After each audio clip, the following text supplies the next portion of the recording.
Hi, I'm Amy Hluchyj. Welcome to my latest listing. I'm back in the Inch Park neighbourhood in Hamilton, and today I'm at 350 Queensdale Avenue East. This is a 3-bedroom, 1.5 bathroom home, but before we jump inside, let's explore the neighbourhood. We're steps to Concession Street, where, you guessed it, you'll find festivals throughout the summer months. And what's next to Concession Street? The mountain brow, of course, with endless trails, views, and let's not forget about the stairs. Plus, 4 houses down, you'll find Inch Park, which is every child's dream.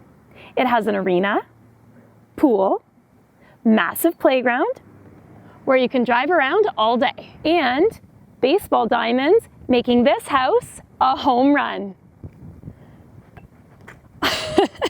After a full day of play, you're back at home where you'll find this large kitchen. It's got 11 feet of counter space, built-in dishwasher, deep stainless sink, and plenty of pantry space.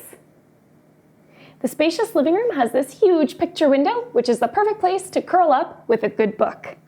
The main floor primary bedroom offers loads of natural light and storage space. There is a 4-piece bathroom, and this flex space, which hosts a home office space. It also offers laundry and this modern staircase leading to the 2nd floor. Upstairs, you'll find 2 additional bedrooms with closets. The basement has a separate entrance and is a blank canvas with updated utilities, 2-piece bathroom, and a 2nd laundry hookup. Outside, you'll find the backyard and garage for storage. I hope you enjoyed the tour of this family-friendly home. If you have any questions or would like to book a private showing, please contact me today. Who knows, you could be walking in to your new home. I'm Amy Hluchyj. Thanks for watching.